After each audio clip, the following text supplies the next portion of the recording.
Hello dear friends, good morning all of you. आपके अपने channel education पाठशाला में आपका स्वागत है।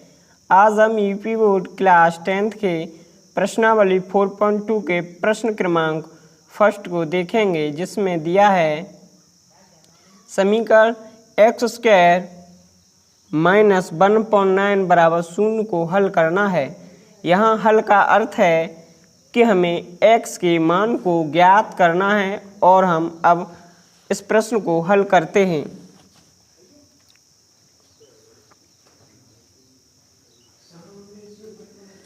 यहाँ पर सर्वप्रथम हम प्रश्न को लिख लेते हैं और हमें ध्यान रखना है कि जो पद है उसे हमें जब भी किसी पद को जिस प्रकार एक्स स्क्वायर माइनस 1/9 लिखा है, जब हम 1/9 को पक्षांतर करते हैं तो इसे संख्या को एक्स स्क्वायर बराबर ऋणात्मक संख्या दूसरे पक्ष में जाने के पश्चात यह संख्या धनात्मक हो जाती है। और इस प्रकार स्पष्ट है, जब हम इस संख्या को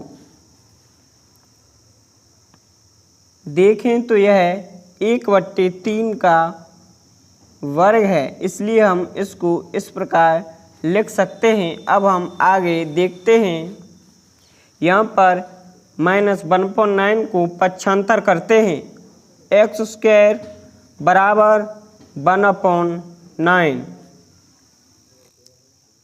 अब हम इसी प्रकार क्रम में आगे बढ़ते हुए प्रश्न को हल करेंगे। यहाँ पर जब देखें तो यह संख्या 1/9 जो एक्स स्क्वायर बराबर यह 1/3 का होल वर्ग है और इसे हम इस प्रकार लिख सकते हैं। और हम देखें, जब किसी संख्या से यहाँ पर एक्स स्क्वायर बराबर 1/3 का होल वर्ग है, इसका अर्थ है कि हम इस वर्ग को जब हटाएं, एक्स का मान निकालें, तब हम देखते हैं इस पर यह रूट के रूप में जो दूसरे पक्ष में लिखी हुई संख्या, इस जब हम एक्स से जब वर्ग हटाते हैं तो यह रूट के रूप में प्रतिस्थापित हो जाती है और इसको इस प्रकार लिख देते हैं। अब हम इसको यहाँ पर जब रूट हटाएं तो देखेंगे x बराबर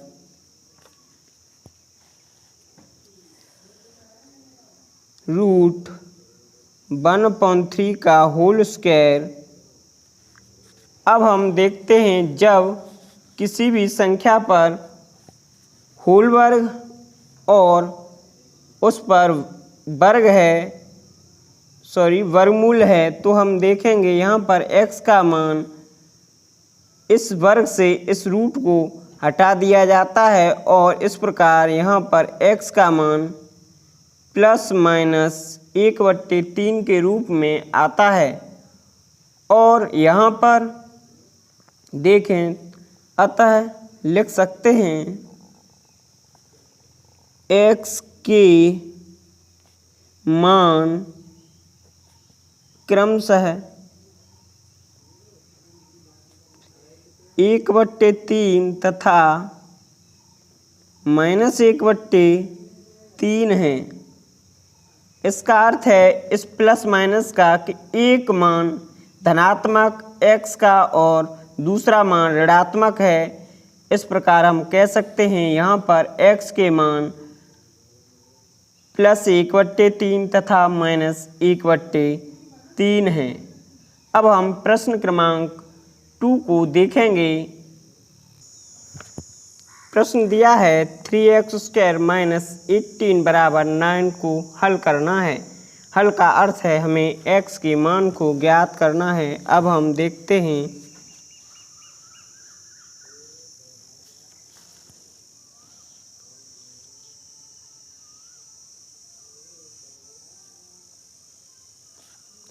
थ्री एक्स स्क्वायर माइनस 18 बराबर 9।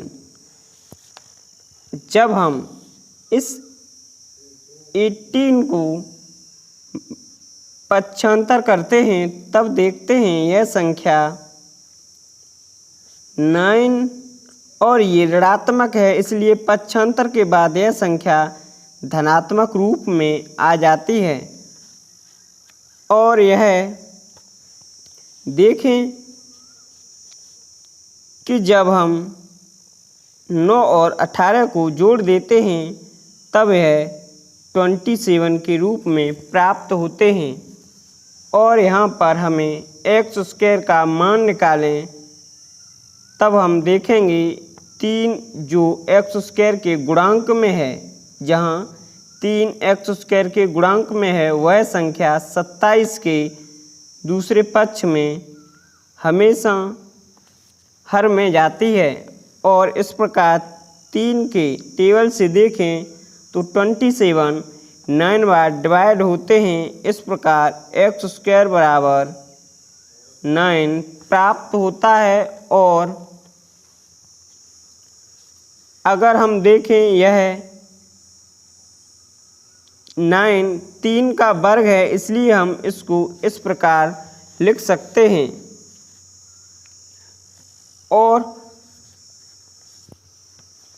जब हम x का मान निकालें तो यह वर्ग दूसरे पक्ष में रूट के रूप में प्रतिस्थापित हो जाता है। और जब हम x का वास्तविक मान निकालें तो यहाँ पर x के ±3 के रूप में मान प्राप्त होते हैं। यहाँ लिख सकते हैं, अतः x के मान क्रमशः +3 तथा -3 हैं। अब हम इसी क्रम में प्रश्न 3 को देखेंगे, जो x² - 1 बराबर 8 को हमें हल करना है। यहाँ पर हमें x के मान को ज्ञात करना है। अब हम देखते हैं, यहाँ पर सर्वप्रथम हम लिख लेते हैं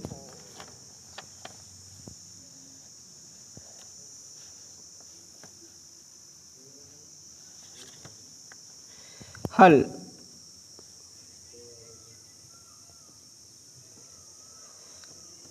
x² - 1 बराबर 8।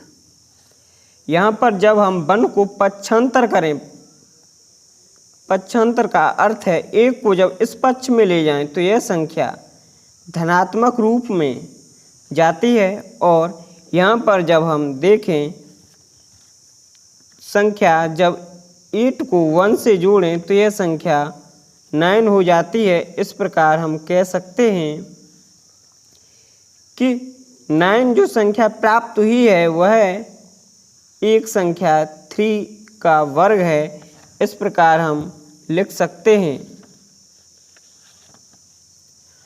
और आगे देखें, जब हम x से वर्ग हटाएं तो यह संख्या इस रूप में लिखी जाती है, √3 का वर्ग। यहाँ पर देखें कि जो मान हमें दिया है वह मान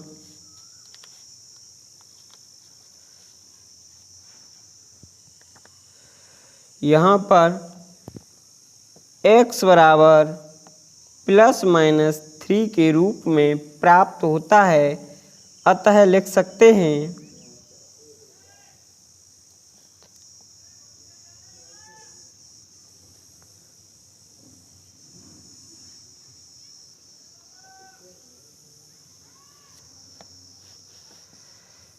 यहाँ पर x के मान